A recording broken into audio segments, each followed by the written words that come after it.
Welcome everyone to Wrasslin Raw!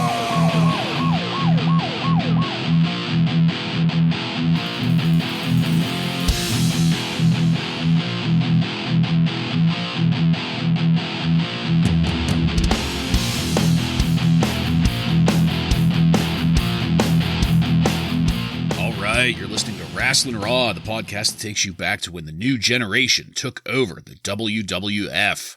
Thank you for joining us. You're here with Ryan Arico. You cheated! Look, Skull Crusher's foot was taped to the pedestal. Joe Giammatteo. From what I understand, this is America, and I can do whatever the heck I want. Except on the Peacock. Except on the Peacock.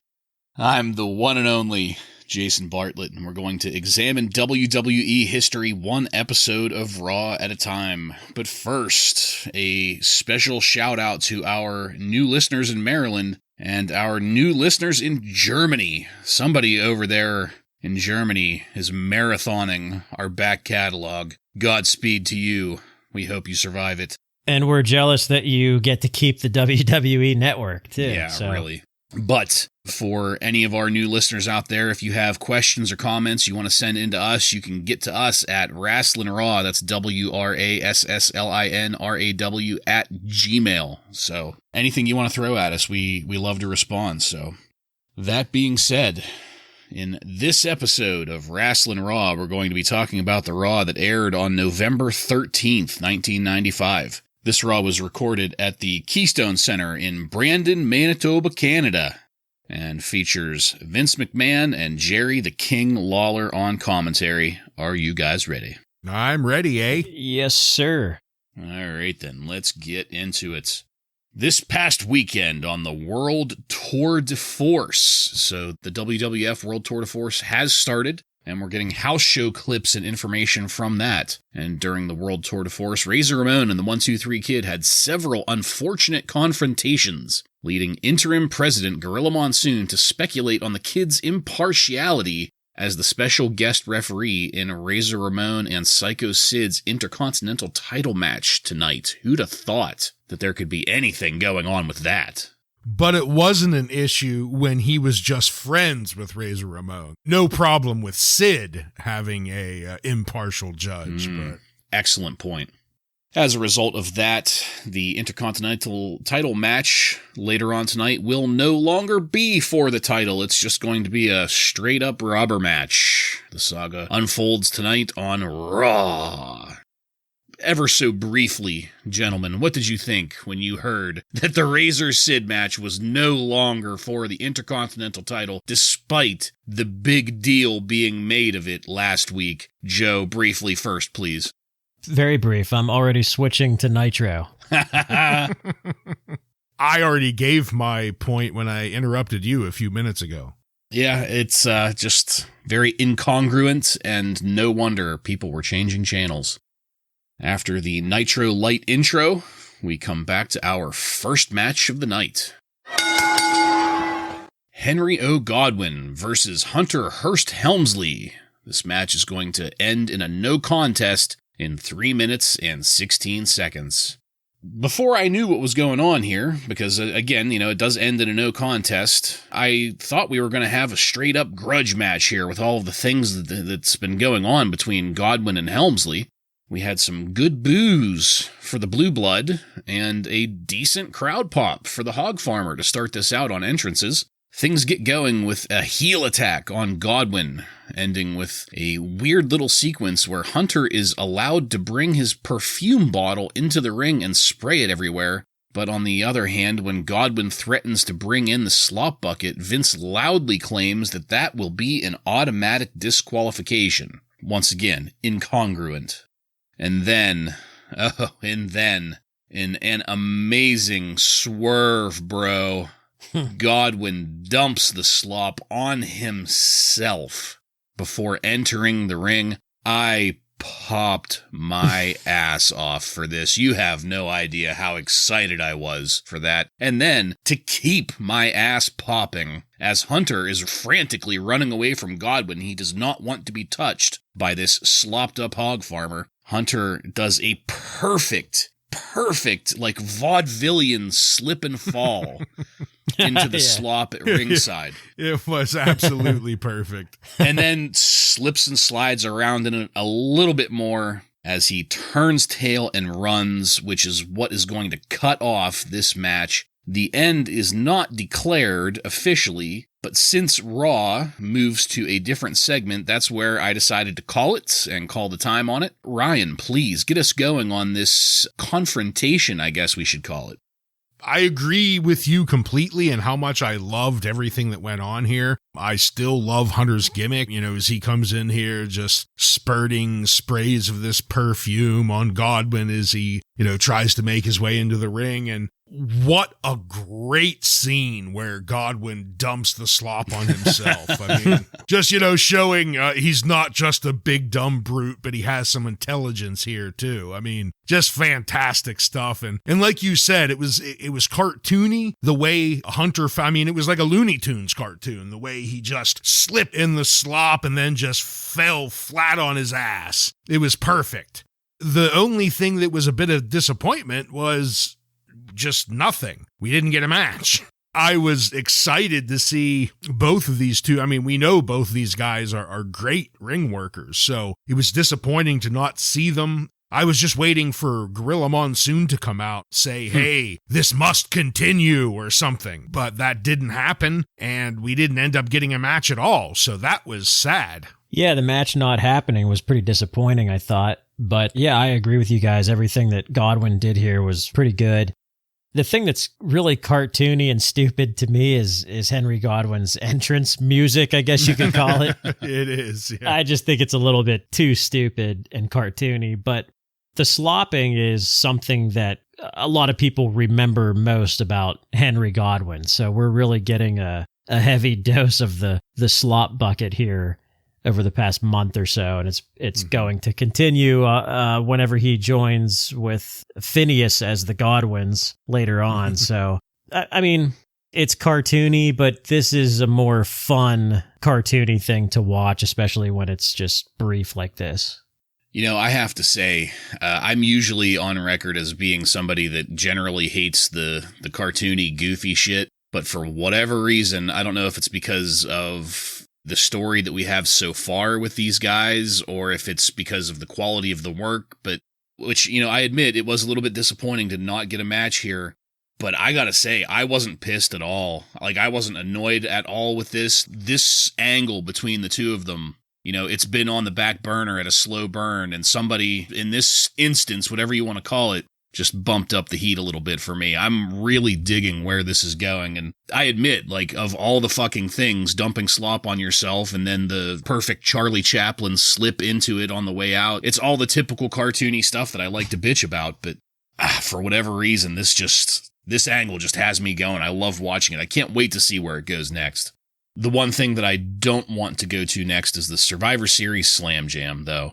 We're going to keep it brief here. I'm just going to run through it here so we can get to the other end of it. As far as the information contained therein, nothing really new going on. We were looking at Doc Hendricks this week instead of instead of Petting Zoo, so that was good. And, of course, we had to get an update on Bill Clinton and his attendance at Survivor Series.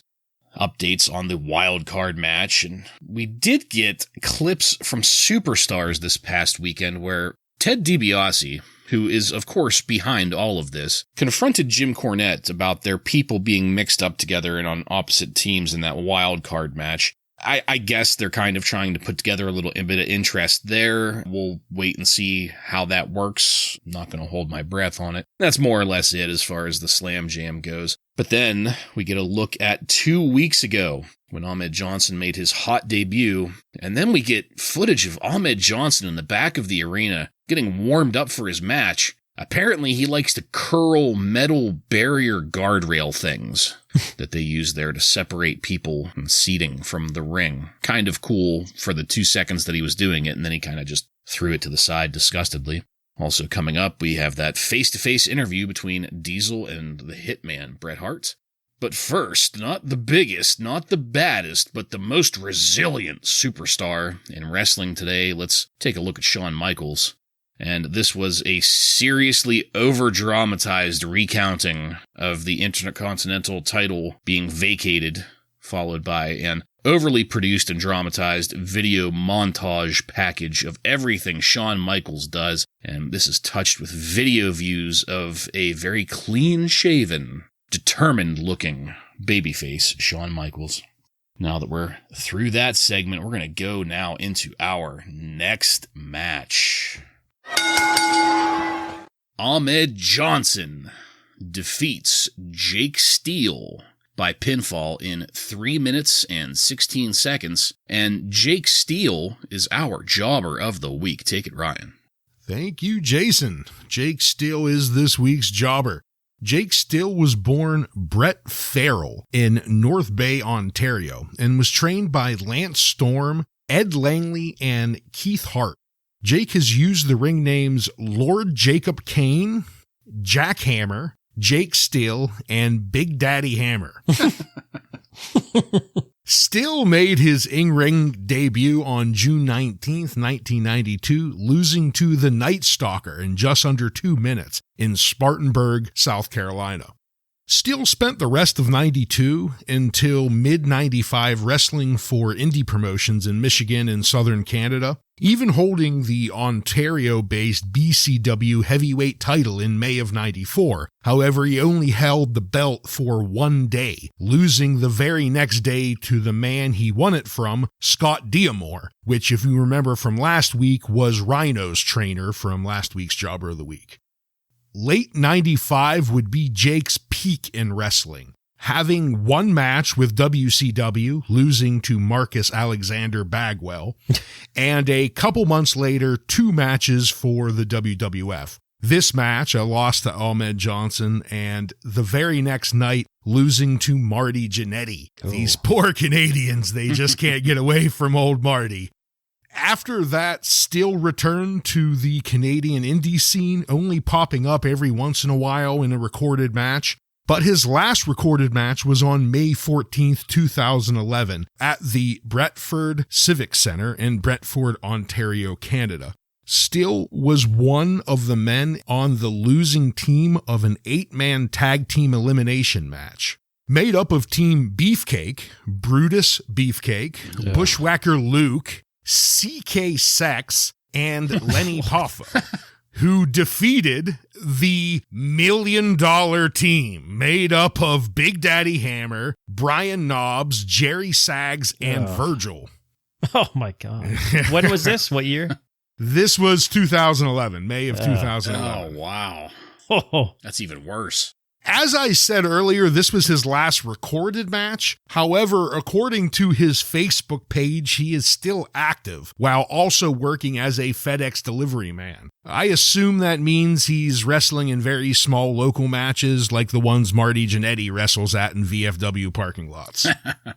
By the way, his Facebook page image is from this match. It's of Johnson giving him an Irish whip. So nice. It just goes to show I wasn't just being mean earlier when I said this period in his career was the highlight. So as actual recognized matches go, Jake Steele's record is 13 wins, 27 losses, and 1 draw. Yeah, when you peak at wrestling Buff Bagwell and Marty Jannetty, you have earned yourself Jobber of the Week status. Yeah, true jobber. Just going by that, I mean, it's a damn miracle that he didn't succumb to the stress of being a jobber like so many other jobbers appear to. Yeah. I'm glad to hear that he's healthy and moderately successful, apparently. Yeah, working man. Yep. I do need to ask, though, that one wrestler that you named, was his name CK Sex? That was it. Okay. I just wanted to make sure I was hearing that correctly. Thank you. And that's sex with 2 X's. Of course. Even more seductive. Well, thank you for that, Ryan. Illuminating as always. Back in the match, this is the Raw in-ring debut of Ahmed Johnson, and I have been looking forward to it. I had to note, Jake Steele didn't really look like much to start. I wasn't quite sure how well this match was going to go for anybody, honestly, being that Ahmed was relatively green here. But I did note that Ahmed was looking pretty decent at the beginning, keeping things simple and doing a pretty good job of selling that he is a tough guy and can take some hits, but not be too fazed by them. Whenever I say that he was doing a good job of selling, I mean that as a monster, babyface-ish kind of selling. He registered the impact of the blow, but did not let them fell him, if that makes sense. But then, I involuntarily said motherfucker out loud, disturbing my wife and children, as we got a split screen to hear from Shawn Michaels. All I wanted to do was to see Ahmed's debut uninterrupted. God damn it. Thankfully, though, the split screen is short, and when we get back into the match, Jake Steele is attempting some arm work, but Ahmed Johnson reverses into a clothesline and yelling louder than everybody in the building while doing it. And it was then that I realized crowd noise was being pumped in for this. It didn't seem like anybody there was on their feet or making any kind of noise. Ahmed hits Steele with a spine buster that is a bit off center, putting Steele down on his hip and ribs instead of the flat of his back. That looked painful. That was not the finisher, though, as Ahmed comes back for a Tiger Bomb to get the pinfall and victory. This time, the move was worked correctly, and that signals the end of the match. We're not done with Ahmed quite yet, but for the time being, Joe, please get us going on the in-ring debut of Ahmed Johnson. Well, Ahmed certainly works like a standard big man, for sure. He is taking his time. He's using his power in everything. The Tiger Bomb finish was nice, I thought. It's weird, you can tell he's still sort of green, trying to figure things out a little bit, but he looks great. He looks like $1 million. He's huge. I guess he's doing a gimmick, but it's a believable gimmick. It's not some cartoon shit like, Kama does, or some of these other big guys. So I think there's definitely, there's obviously some more potential there with him than there would be with someone else. And it's nice that they're bringing him in as a babyface too. Even though we need like good heels right now, I like that they're bringing him in as a babyface right now, because I'm not sure he would pull off the heel gimmick. He certainly looked green in spots, but there was a lot to be excited about, I thought, watching him. To me, it's more enjoyable to watch a guy who maybe is a bit too stiff on his moves, like Ahmed was here in a couple things, which, I guess if you're on the other side of the mat with him, maybe you don't feel that way. But as a viewer, that doesn't come off as bad as just botched moves and acting shitty in the ring. So this, at least from a viewer's point of view, still looks good. It looks more like a real fight when he just throws a guy on his ribs instead of on the flat of his back. But all of that together, he still looked impressive, like a monster. Everything looked very powerful, with authority. The Tiger Bomb, that's something he must have been practicing a lot, because that did come off clean. I, of course, loved when the split screen came up with Shawn Michaels. Here we finally get this match that we've been waiting for, this debut of Ahmed Johnson, and it's interrupted by a fucking split screen with Shawn Michaels. At least it was short, though. It didn't last very long, and we come back to Ahmed just burying this guy around a little bit more. So, as expected, he's very green, but to me, this was still a very fun debut, and he still showed off his power and monster tendencies like he should have. Yeah, I enjoyed this for the most part. I didn't quite care for the split screen, but as far as Ahmed in the ring goes, yes, he's green, but he did I felt, my personal opinion, obviously, he did a really good job of taking it slow, not too slow, but taking it slow and sticking to the basics until it was time to go home. It seemed like, and maybe this is because of his traditional sports background, I don't know really what to attribute it to, It seemed like he was more focused on nailing the basics and keeping the match going and looking correct than trying to get his shit in, as it were. You know, sometimes a lot of people that we see that are making debuts try to go balls to the wall to impress everybody, whereas it really looked like that Ahmed was just trying to maintain a solid match. And I personally really enjoyed it. I mean, obviously it has its share of shortcomings because it is a more or less rookie Raw match, but it's really easy to look past it because the stuff that he was doing was, again, mostly basic, but apparently solid, looking solid enough to me at least. Joe, you made a point earlier that I thought was really interesting. I wonder what it was about him, if it was just the look or what, that made creative there in 95 look at him and say, nah, he doesn't need to be a garbage man. No, he doesn't need to be a fill in the blank. He can just go out and be himself. I'm sure somebody at some point has talked about that in shoot interviews, but it's just a really curious thing how they're picking and choosing who gets these gimmicks and who doesn't. Well, after that match, Vince doesn't interview Ahmed so much as prompt Ahmed for comment. I honestly couldn't understand what Ahmed was saying, other than I think he said, break you off, this being directed towards Sid. Maybe one of you guys can help me out with that. Just briefly, did you have a better understanding of Ahmed's little miniature promo there? He was so out of breath, I couldn't even tell what he was saying. Yeah, it was very tough. He was catching his wind and was almost impossible to understand what he was saying. Yeah. Okay, well, I'm glad it wasn't just me. But now let's talk about Barry fucking Dudinsky. He's got the 1996 WWF calendar with Diesel on the front. Barry flips it open to have a picture of Bret Hart among the Canadian Rockies. It was kind of an odd match. I mean, I personally would have put the background for that as maybe like downtown Calgary or something. That seems like that would have been more fitting for a Hitman character than the Rockies. He's Canadian. You got to have mountains, elk, snow. Lonesome Dove. Yeah, but I'm sure they could have found a dirty alley in Calgary somewhere. That's followed by Yokozuna with some traditional style Japanese buildings in the background. The Undertaker is in a graveyard. Shawn Michaels is in what looks like a motorcycle diner from the 50s type thing, I guess. And Barry's also got Diesel's gloves for sale. Caps it off with Diesel's glasses. They're really trying to unload Diesel merch. Dumping all the Diesel merch. I wonder why. And I couldn't help but notice for the same price as the 1,000 Pogs, $21. So, I'm sorry, Madcaps, 1,000 Madcaps. Yeah. Clearance prices. Yeah, I mean, that seemed like value. This seems like a ripoff.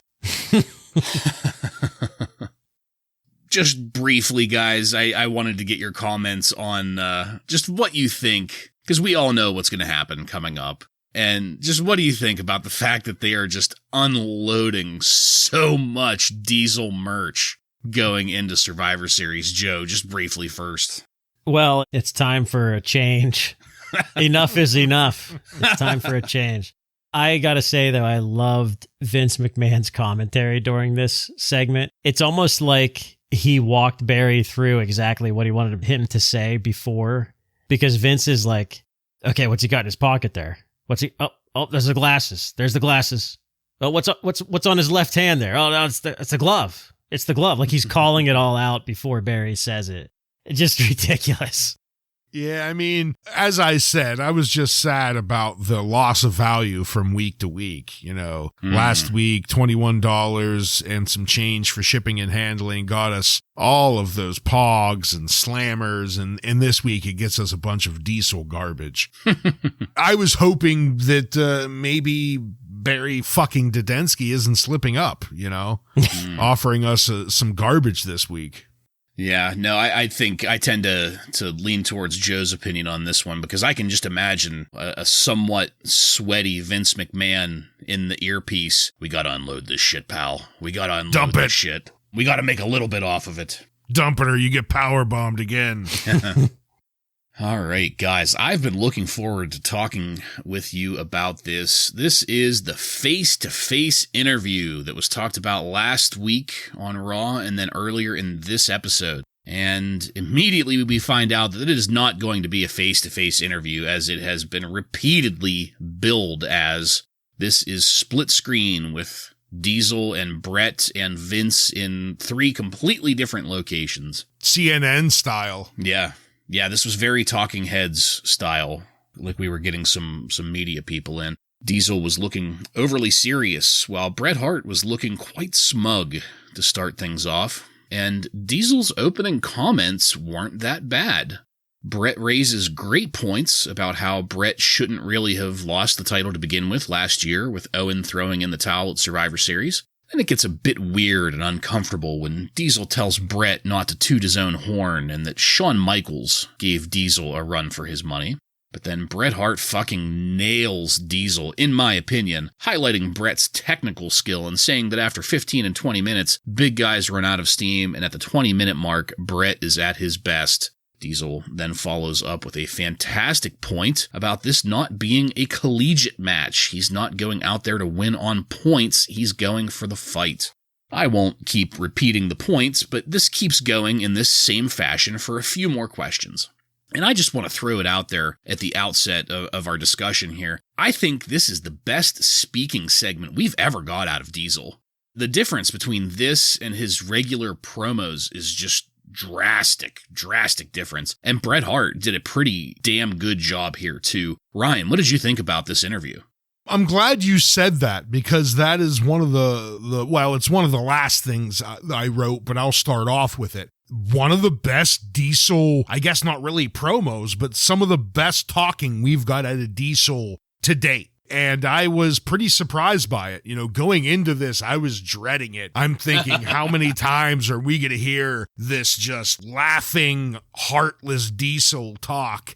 And it wasn't that at all. I mean, at one point, it was almost the opposite. Maybe someone told Diesel that it looks like he laughs during his promos, because he was almost grimacing and like trying to make an anger face as much as he could at different times. So I don't know if that was a conscious thing he was trying to do or not. But really good job out of Diesel finally, or at least much better than his promos. And I thought Bret Hart did a excellent job too. I thought it was funny though, the first shot we got of Bret Hart, his makeup looked pretty heavy. I think he maybe just came off the Dusty Dove set or whatever the hell that show's called. But then he went right into saying how Diesel is a great wrestler, and I know that the Hitman had to be biting his tongue. But then he leads right into nicely saying Diesel is shit. Like right after that, just kind of highlights what of a shit wrestler Diesel is. And then we go back to Diesel, and like you pointed out, surprisingly, he doesn't do a bad job responding to the Hitman's comments here. Towards the end, I love the Hitman pointing out that Diesel's just been walking around for a year with his belt. I thought that was a good way to kind of end the interview with him, and it maybe ran a little bit longer than it needed to, but surprisingly, both guys did a really good job here, and it didn't come off nearly as bad as I thought it was going to. Yeah, I read something interesting in the Observer this week, that this was actually performed in the ring, but it didn't go off very well. So this interview was sort of not a last minute thing, but it was a change up. Interesting. From what they originally planned. Okay. My thoughts are kind of middle of the road on this. I think that this interview was very well put together. I think this was a good idea. This is the go home show for Survivor Series. This is supposed to get you excited and intrigued to watch that show. So this interview, I thought, was pretty cool. It was different than what they normally do. I thought it was mission accomplished on that, yeah. Yeah, very well put together. Gets me interested in the match, what's going to happen. I don't know. I feel like these guys kind of wanted to come off as heels, both of them, in a way. Like it's almost like you can sort of see it a little bit. It is the funner of the two, right? Yes, they're both better heels, in my opinion, but... Yeah. for me, it got a little too respectful. They were throwing these jabs, and then they were throwing in like, oh, well, I respect, Bret Hart's probably the best technical wrestler in the WWF, and likewise with Diesel, being one of the best wrestlers. It's like, come on, guys, like, don't do the respect thing. Just go after each other. Get me more excited for it. But I enjoyed it. I just didn't enjoy it as much as I could have. It's kind of a tightrope thing you have to balance when you have two baby faces. Right. Yeah, and I would say that it's that tip towards the heelishness of it, I guess, if you want to call it that made this better for me. I mean, yeah, that's my issue with Diesel in every other speaking promo or interview he's ever done, is he's always been so just over the top babyface for him that it comes off as completely disingenuous and unbelievable. Whereas this almost smart picking at each other. I don't know what else to call it, but these guys were dinging points off of each other. And that's what... They were ball busting. Yeah.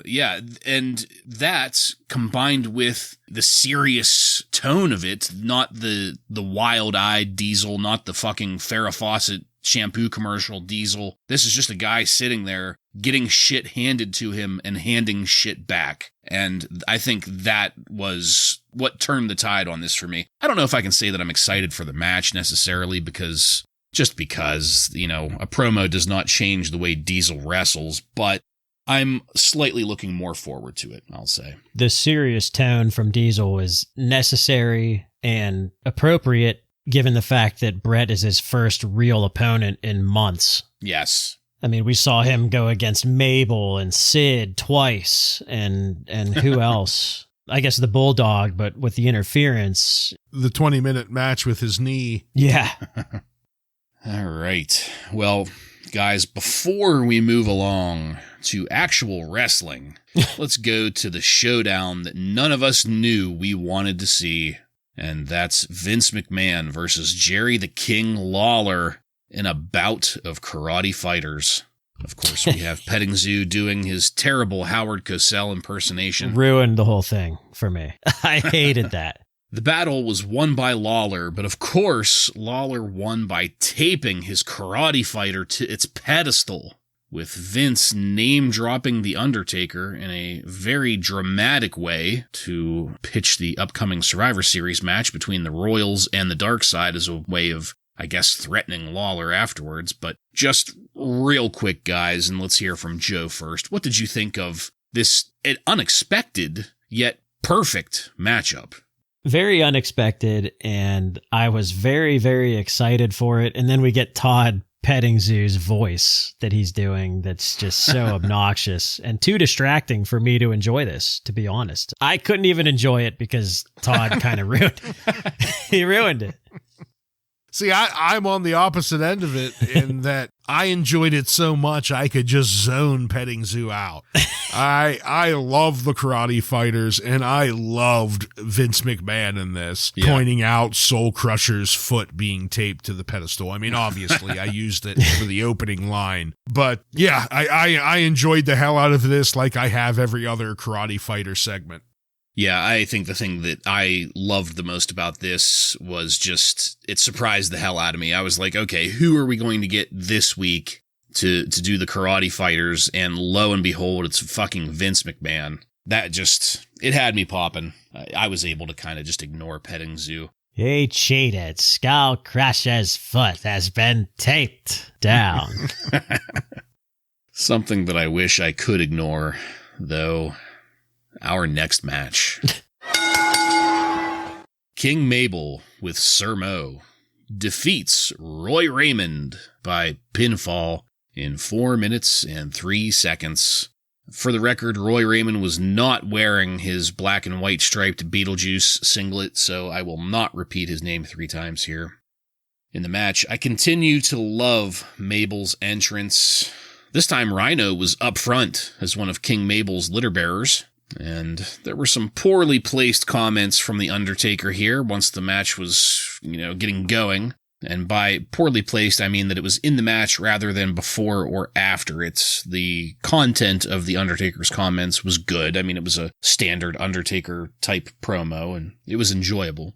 Mabel starts with some stiff looking work on Roy Raymond, but as per usual, the moves are slow. Roy Raymond does a serviceable job to King Mabel here, but nothing worth really highlighting. And we do get a pretty frightening view of the pinfall, with Mabel somehow spreading his upper arms out over Roy Raymond's entire torso like some kind of obese manta ray. Ryan, what did you think about this match? My biggest thoughts on the match was how sad I was that Roy Raymond wasn't wearing his Beetlejuice pants. I mean, outside of that, Roy Raymond takes some punishment from some bad moves from Mabel. And then there was the one thing, do you even know what it was called when Mabel, rolled over Raymond's shoulder and Vince said, "What a maneuver!" Oh, shit. It's a overhead. Is it an overhead neck breaker? Well, yeah, but I mean, you have to grab the person's neck and head and actually make it look like a neck breaker for it to do something, right? Yeah, it's like a... Yeah. I don't know. It was bad. I know exactly what you're talking about. Bad moves out of Mabel, as usual. And then we get the ending. He slams him, which looked scary, I agree, for Roy Raymond. And then the pin. Let's just stop it with King Mabel. One thing that is really sad? The one thing we liked about Mabel over the last few months were his promos, but those have stopped. We don't get promos from Mabel anymore, and all we get is wrestling, and that's what he sucks at. So if we could just stick with Mabel promos and keep his wrestling to a minimum, maybe this could be palatable, but yeah, he's not good. Yeah, Mabel, his hair looks awful, and so does his wrestling. Lawler made a bad joke about movement, talking about poop. Yeah. Then Vince looks at Mabel on the screen and says, "There he is, ladies and gentlemen. There's movement for you." And I was thinking, yeah, you're right. A big, giant pile of shit. Well, there's no way to follow that up, so we will move it along and go to another Bill Clinton impersonator segment. I'm not going to talk about this. It was there. He's going to be at Survivor Series. Who gives a shit? But we can then, though, move on to our final match of the night. Sycho Sid with the $1 Million Man, Ted DiBiase, defeats Razor Ramon by pinfall in 10 minutes and 3 seconds with 1-2-3 Kid as special guest referee. This match takes forever to get going.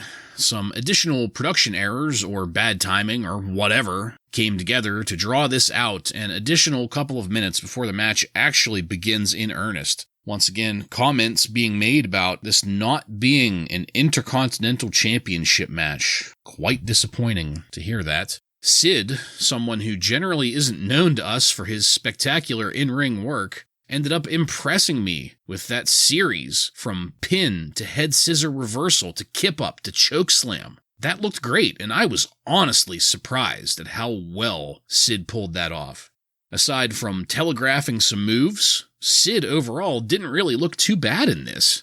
At one point, while Razor is down and Sid is milking the crowd, did I hear it correctly from Vince that this match will now determine whether Sid will be the number one contender or not? Or did I mishear that, guys? Either of you, if you want to chime in. I think you are correct. I think I heard that as well.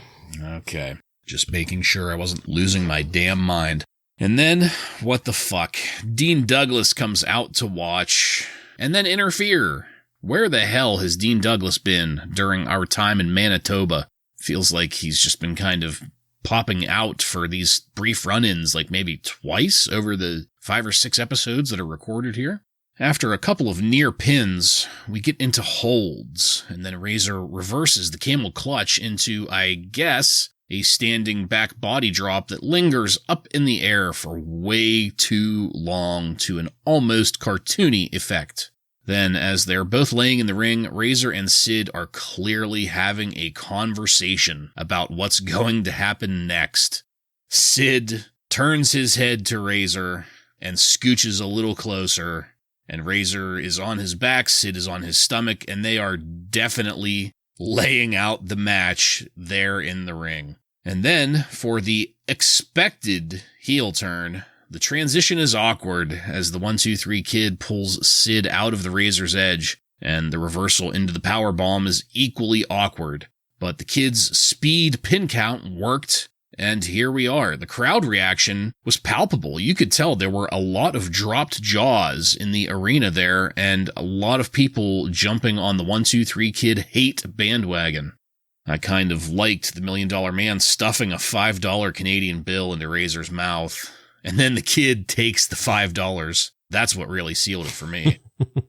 Following the match, another commercial for the World Tour de Force, and we come back to highlights from the Kid's heel turn, and then comments from Dean Douglas about his interference, but that does not last long, as Razor Ramon comes in looking for the Kid, and attacking Dean Douglas as we fade to black.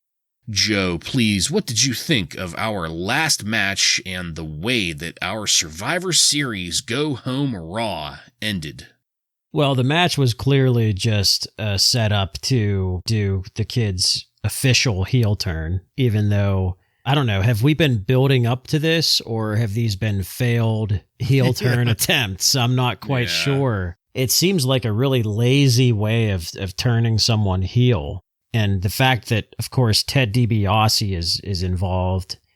Like, why is Dean Douglas coming out there? It's kind of a mess a little bit. This guy should not be a heel. I'm sorry. Like, you can turn some other guys heel, but it's just not going to work with 1-2-3 Kid as a heel. And also, what is this doing for Survivor Series? Because 1-2-3 Kid is not even in the match that Razor Ramon is in. He's not even a part of it, so I'm not quite sure why they chose to do it here. Maybe we'll find out when we watch the show, but I just do not like this at all, and I feel like they're going to ruin the 1-2-3 Kid. I kind of agree that the Kid is just one of those characters that you're just not gonna turn bad. He's too much of a baby face, right?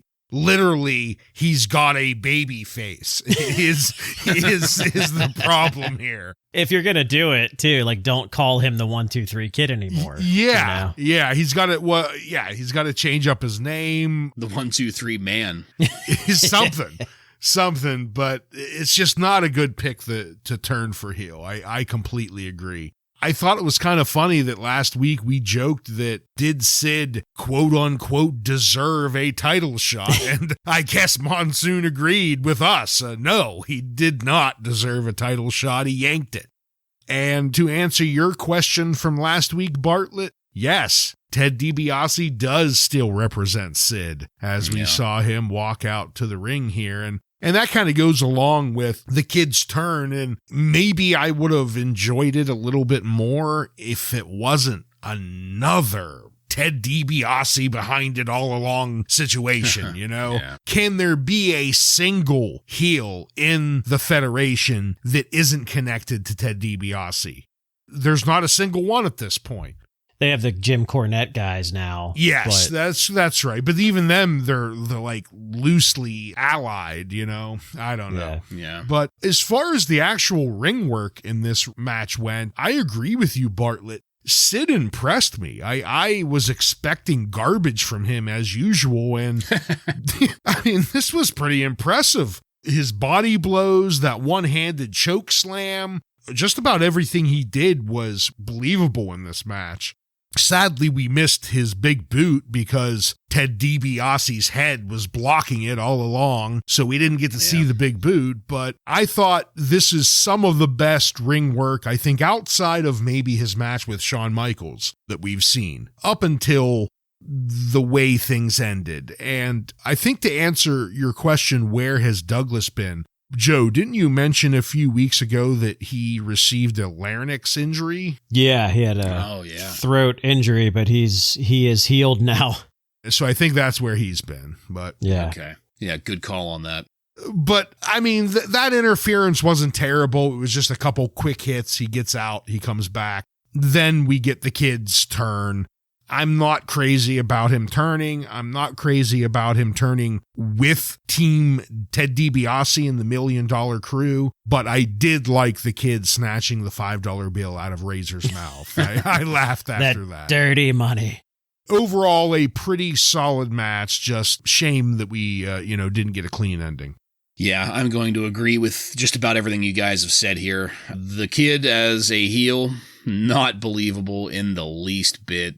I think that there are interesting ways they could have gone with that. Tying him to the $1 Million Man, Ted DiBiase, was the automatic mistake. I think, too, like another way to maybe make this more interesting was to just make it a title match. Just put the title on Sid. Yeah. And build a program from there.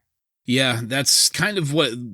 not to tip my hand on things later on here, but that's the thing that I was most dissatisfied with as far as this whole thing goes. Just swap the belts, and not only do we have a story moving forward for the kid and Razor and Sid, but we also have maybe a little more incentive to buy Survivor Series or one of the following in your houses whenever we get the rubber match for this championship. And in the meantime, we can have the kid and Razor trying to mend their relationship or, somehow trying to bring the kid back to the light side, as it were. Or, that all could have been very interesting considering the strong quote unquote friendship. We ordinarily shit talk at any other time, but in the case of Razor Ramon and the kid, they made a pretty good tag team. They worked together really well. They're friends in real life, so that doesn't really bother me, We could have had some interesting angles between the kid and Razor moving forward from this, but I'll save the rest of my comments for later on that. But I just wanted to ask you guys, and if I could just get a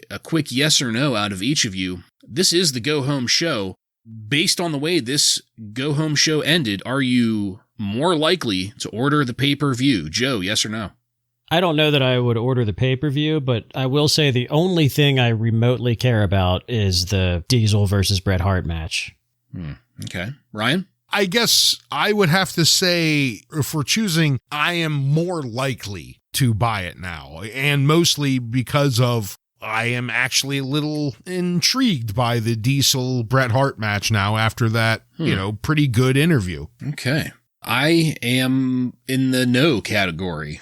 I am not more likely, and that is strictly because Survivor Series is my least favorite pay-per-view of the entire year, so they didn't do anything really outstanding enough to, get me to shell out the money. But now that our episode is over, let's take it on over to highlights and lowlights. Ryan, why don't you go first? So highlight, I'm going to go with Ahmed Johnson's debut, and not necessarily all of what happened in the match, because as we mentioned, he looked a little bit green, but he came off like a monster. I was excited to finally see him, and he definitely didn't disappoint. These moves maybe came off a little bit rough and stiff, but all in all, I was excited to see him, and I am looking forward to seeing him moving forward. So I love his debut. That's my highlight. Low light is everything but the wrestling from that last match. The wrestling in it was perfectly fine, but removing the fact that it was a title match is garbage. That just brought it down immediately, which they told us from the get-go. Right at the beginning of the episode, they said, hey, this match doesn't matter anymore. And then the way it ended with the kid joining Team Ted DiBiase. The kid is just not a believable heel, and that is my low light. We are going to share highlights because I will also say the Ahmed Johnson match. It's very rare that I'm excited or eager to see something in particular when I turn on these Raw episodes, but knowing this was coming, it was, I was excited to see that, and it did not disappoint. My low light is just I guess it's kind of the same as yours as well, Ryan, with the kid's heel turn. It just seems like such lazy booking. And it makes it even more lazy with the fact that they just, without the "you sold out" stuff, just basically replicated the Tatanka turn. The greatest heel turn in history, yeah. Yeah. Yeah. First of all, highlights. My highlight was the Henry Godwinn, Hunter Hearst Helmsley confrontation. That just for whatever reason, and it was hard because I did enjoy the Ahmed Johnson debut. I really enjoyed the Diesel Bret Hart interview, but of those things, Henry Godwinn dumping the slop on himself was just, I can't overstate it. I popped my ass off for that. Yep. I loved it. I was sitting in my living room alone, and I was smiling from ear to ear when he did that. Yes. For my lowlights, I'm kind of falling in line with you guys on this final match and the kid's heel turn, but I'm going to change it up a little bit in that I think that they should have switched the title so that there could be an intercontinental match at Survivor Series, and maybe we could have kept Razor and the 1-2-3 Kid involved in that match as well. And you know what? If we had finished with the belt changing hands, and then in those last few moments of Raw, a last-minute message from Gorilla Monsoon that there's going to be an immediate rematch at Survivor Series, that would have probably tipped the scale for me to make me want to shell out the money for Survivor Series. But they didn't do that, and I'm sorry, I can't remember which one of you said it, but lazy booking. That's what this comes across as. This could have been a great way to sink the hook into a couple more pay-per-view buyers, but they just pissed it away. So that's my low light. Joseph, do you have any contemporary wrestling news from on and around November 13th, 1995 for us? I do. Dave Meltzer notes, I tried to find some comments that he made on this particular episode, and he did say that he thought the feature on Shawn Michaels and the split screen interview with Bret Hart and Diesel were both excellent. He thought the interview segment in particular did a great job building something special rather than just another pay-per-view main event. Yeah, I'd agree with him. Yeah. It sounds like Hunter Hearst Helmsley and Henry Godwinn have been having slop matches on the house show circuit, so I don't think we've seen the end of this. I think we're going to see a little bit more from those guys, which is good. Meltzer is claiming that Bam Bam Bigelow is among a group of wrestlers unhappy that he's not getting enough dates. And Dave Meltzer is saying that Bam Bam is likely to try to work both Japan and the WWF. He also says that others that have expressed that they are unhappy with not enough work are Jean-Pierre Lafitte, Bob Holly, and Kama. Ryan's favorite TV show of all time, Lonesome Dove, will start airing in November, which we are in November, so very soon. Diesel was on an episode of Lifestyles of the Rich and Famous this week. With Robin Leach. Yes. Dave Meltzer is expecting Sid to get another push, or at least getting a big push with 1-2-3 Kid as a tag team. So I know you guys are excited about that. Dave Meltzer has a little bit of false reporting in here that I noticed. He said that Ahmed Johnson debuted using a double arm suplex dropped into a power bomb as his finisher. So I feel like Dave's being kind of an asshole with his, knowledge of all the moves. And he tries to say that Vince called it a power bomb, but in Japan it's called the Tiger Driver. But I'm going to defend Vince McMahon here because he called it the Tiger Bomb. Yes, definitely called it the Tiger Bomb. Yeah, so more false reporting here. Survivor Series is reported to have around 8,000 tickets sold, which is only about half of the house. Ooh. And that makes me wonder if they'll even announce anything about the attendance during that show. So something for you guys to look out for as you're watching next week. And the last piece of news here, you guys remember a guy named Aldo Montoya? Yeah. Well, it is said that they were going to take the mask off of him and maybe do something different and possibly give him a new character. So we'll see what happens with Aldo going forward. And that is all. Thank you, Joseph. Enlightening as always. I think it's kind of funny that Bam Bam is being reported as a complainer.